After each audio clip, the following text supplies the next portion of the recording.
So I'm here with Richard and Joe from RT Gardens, and first of all, congratulations on your awards, you both. Thank you. And Joe, we start with you. Can you just tell us a little bit more about what RT Gardens is all about? Okay, so it's basically a gardening landscaping service with a bit of handyman work on the side as well for the off-season. Essentially, Richard had a Lancashire-based business over a decade ago.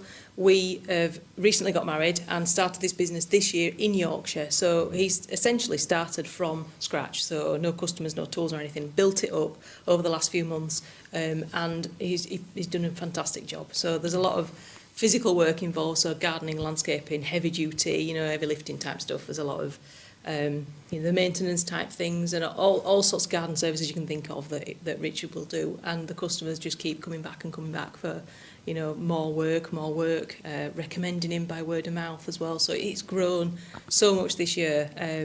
It's just been quite surprising in a good way. And Richard, so in terms of the gardens, and customers will, of course, homeowners will always have their ideas about how they want it to look, but they come to you for that guidance, and you know what does work and how things can work, and so you're part of that sort of design process as well. Is that right? Yeah, I sort of make them realise what they actually want and what they can achieve, when some people may not have the they can't plan it out really.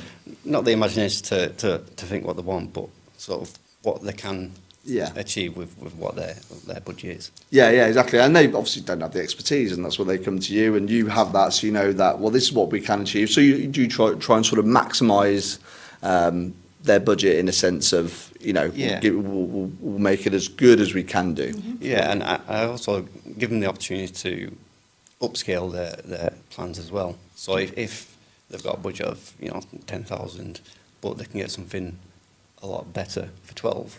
Yeah, the 12 might not, the 2 might not be too much for them to stretch to for that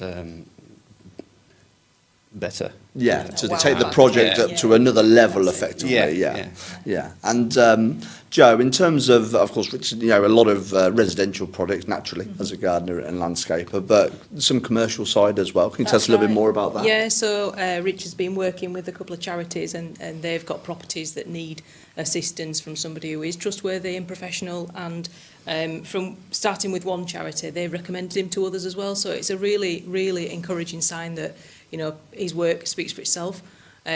So he's quite happy to take on commercial stuff. You've done a couple of big jobs, haven't you? So it's not just the domestic stuff, it's commercial.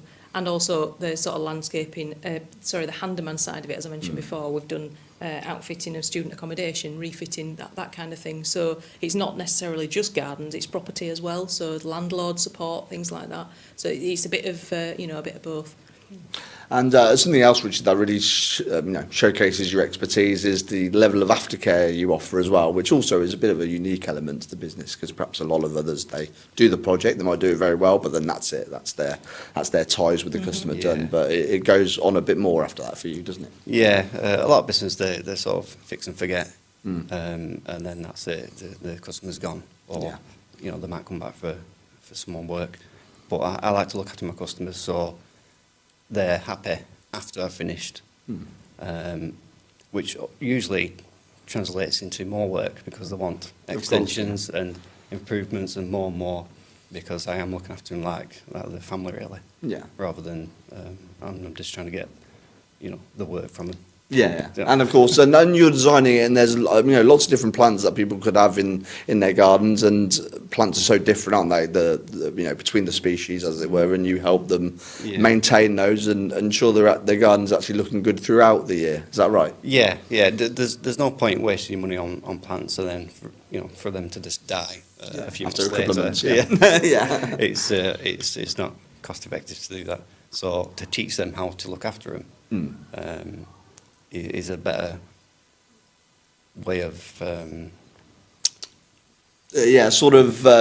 maintaining it, a better way of operating. It's more cost effective for them then as well, isn't it? Yeah, they're not just putting the money into the ground and then it's gone. It's sort of it's an investment. They're investing in it personally as well. You know, they're putting love and care and attention into the plants that they've just paid for. And they're learning how to look after it, and they're learning what might work where in the gardens. And if they want to extend a bit more, they'll think, oh yeah, that plant works in that level of light, or that sort of salinity, or that, you know, those kind of aspects, the scientific side of it that they might not know.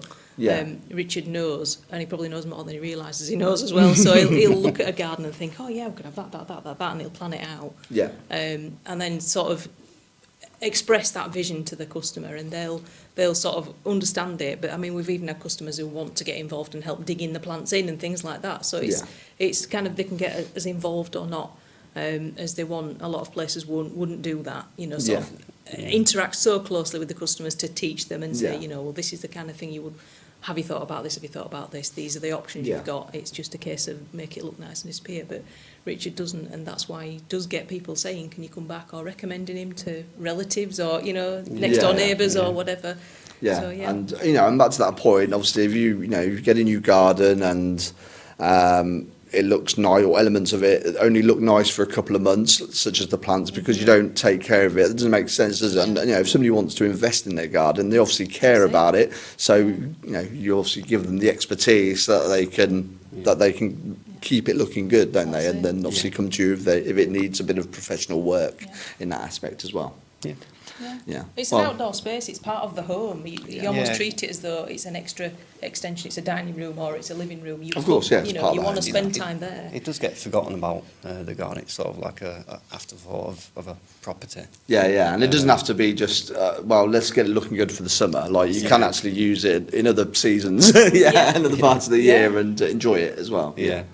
Well, congratulations to you both on your award. And thanks so much for taking time to speak to us today. Thank you for having us. Thank you.